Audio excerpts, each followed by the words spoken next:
Hi everyone, today I'm going to be showing you how to make this beautiful coconut sesame bread, which is otherwise known as Mkate or Ufuta in Kiswahili, and it is mainly from East Africa. If you've seen my other video, I have attempted to find a way to make this bread without actually beating it with your hand. It's quite an arduous process and it's quite painful for the arms. So in my old video, I basically used bread flour to make the bread, and today I found a new way that is even easier to make this bread with, that I'm sure you'll love, and the bread comes out even softer. So I start with 2 mugfuls of plain flour, otherwise known as all-purpose flour, 1 teaspoon of salt, or you can put less salt, 2 teaspoons of yeast, 2 tablespoons of oil, and then you need your coconut milk. Okay, I use powdered coconut milk and I just mix it with warm water, and that's how I make my coconut milk. And all you need to do is basically just mix all the ingredients until it reaches the consistency of what you'll see at the end of when I finish mixing. But you don't need to get rid of all the lumps, you don't need to beat it, you just need to make sure everything is well mixed. If you feel like you need more coconut milk, just add more coconut milk. Or if your coconut milk was really thick, then you can just add water. Once all your ingredients are combined, you just need to cover your dough or batter and then put it in the fridge overnight, okay? Or at least 6 to 9 hours. I've even left this before for 12 hours. When you take it out of the fridge, it should have risen quite a bit. You leave it out at room temperature until your batter is at room temperature and it's not cold anymore. This is what mine looks like, and as you can see, you've got nice air bubbles forming inside, and our yeast has done a very good job. Here on the side I have got a beaker of water with some salt in it to make some salty water. I've also got my sesame seeds, which I've put in a spice jar so that it's easy to sprinkle when it's time to make the bread. And I've also got some ghee here on the side with a pastry brush. It's also known as clarified butter. You can get it in many Indian stores. Once your pan is hot, you will be sprinkling some salt water onto the pan.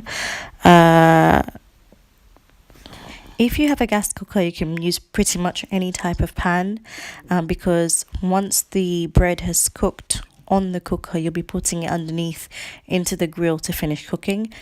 But if you have an electric cooker, you may prefer to get a pan that makes sure that the bread sticks to it. Yes, because you get much better results if you use the other method, which I can't use because I don't have an electric cooker. Right, so first what you see me do here, put my hands into the salt water. Every time you want to handle the batter, make sure you put your hands in salt water so that the dough won't stick to your hand, or the batter won't stick to your hand. Then you get a handful of the batter, put it onto the pan and begin spreading the batter very quickly before it starts cooking. Okay, and as soon as you've made a nice circular shape, which is not too thin and not too thick either, you sprinkle your sesame seeds on top. I use a baking ring because I just want a guide to make that circular shape, and also for the size as well. My baking ring is 20 centimeters if you want to know. After I've done that, I cover my bread, and you make sure the pan is also at a very low heat from the beginning, okay? I've just taken my ring off and put it back on because I thought you couldn't see what I was doing, but normally I would just leave the ring on. What we're looking for is basically for the bread to be kind of half cooked, okay? So the bottom half should be cooked and the top half should still be kind of a raw batter. So once you are at that stage like this, that's when you put it under the grill, okay? That's if you're using a gas cooker. If you're using an electric hob and you want to be adventurous and you want to try the traditional method, what you do is you take your pan and you flip it upside down, So this is why you've got to make sure that your bread sticks to the pan if you want to try this method. So when you flip it upside down, you just kind of hover it over the heat and make sure that the heat is evenly distributed everywhere, and keep checking on it to basically see if it's not burning, and you want a nice golden color. I'm just demonstrating, by the way, this is not how I'm cooking my bread. If you do it over a gas flame, it's going to burn your bread and it's just not going to be good. What I do instead is I just pop the pan under the grill. Sometimes I remove the bread from the pan once it's there's no signs of any liquid batter left, so that I can spin it around like this so that the heat can be evenly distributed all over, and at the same time it allows me to free up my pan so I can start making another one. So once it's ready, it looks like this. Put it on a plate, and then you need to get your brush and your clarified butter or ghee and spread it all over the top of your bread.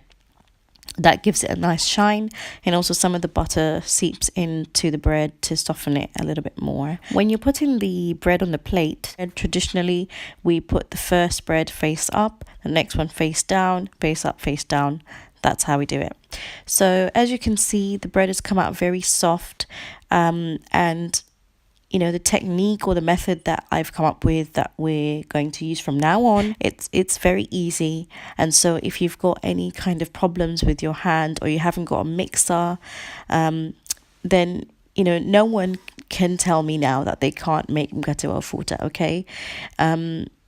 So if you like what you see, if you like my recipes, if you like my video, consider subscribing, hit the like button, and why not leave me a comment? Hope you enjoy the recipe. Until next time, see you later.